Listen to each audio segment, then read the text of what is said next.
السلام عليكم ورحمة الله وبركاته. سوري بعد دمانتين وهذا السلام إياه. maanta insha allah waxaan rabay inaan review ku yara sameyno sharikadan la yidhaahdo funded folks. Funded folks marka hore waxaa la odhan jiray FX pool I think na saaxiib FX pool funded waxbaa la odhan jiray noocaas oo kale ah.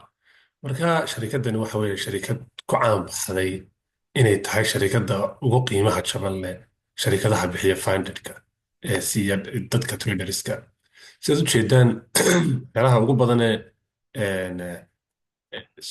degno xaggooda hoose ee aynu aadno lacagaha yidhaahdeen payout baanu sameynay.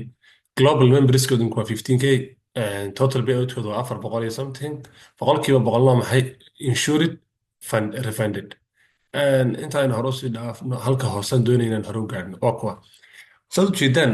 wuxuu ku leeyahay akoonka 1k-ga waxaad ku iibsataa $8, akoonka 3k-ga $15, akoonkaaga 5k-gana $14.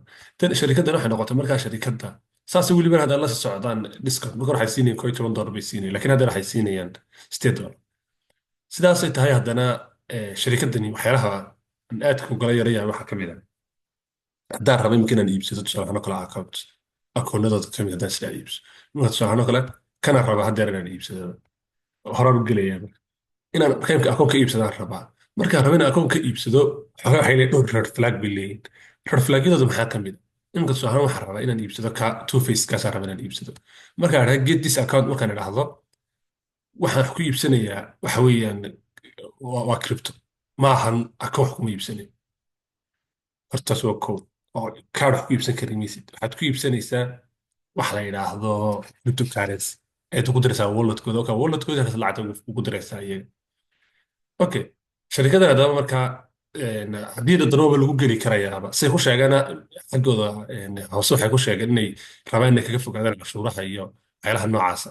marka sharikadan anu aad baan ula yarayaa banaanji hordha. marka intaan ku jiray marka baaritaankooda ayaa waxaan la kulmay waxaan galay Trustpilot inta ugu badan markaad shirkad qiimeynayso waa inaad Trustpilot ka kasoo hesho. Trustpilot dadna kasoo dhex eeg. marka imika kan wuxuu leeyahay waa scam. waxaan ka iibsaday akoon 1k two steba waan gaadhay profit targetkeygii second phasekeygii waxaan gaadhay week ka hor anaan wax ruula ku xadgudbin, laakiin dashboardkayga isma update garaynin. KYC-na layma soo process garaynin. sidaa kan uga jeedaana dad KYC-gooda markaad tagto waxay ku odhanayaan KYC-ga aan ku process garayn doonaa markaad kadib dhaafiso labada phase. halkaas aad ugu jeeda kan wuxuu leeyahay magacoodii way bedeleen saa idin sheegi. marka maxaa la yidhahdaa funded, waxaa la odhan jiray funded pool FX baa la odhan jiray markaa magacoodii hore. haddeer way bedeleen waxay u bixiyeen funded folks.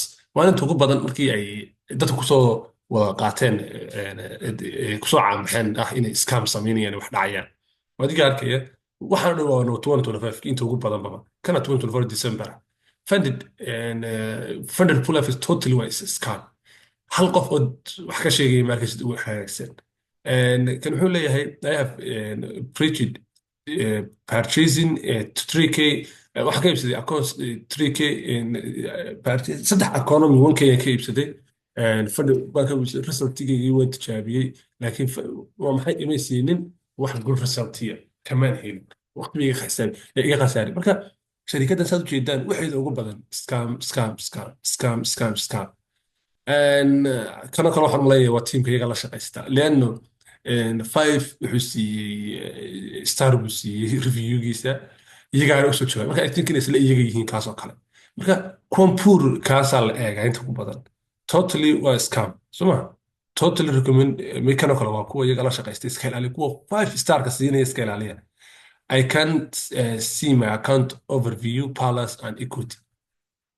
marka sharikadan aad baan idinka digayaa sharikadda iska ilaaliya. funded folks baa la baxay oo waxaa jiray funded FX pool baa la odhan jiray.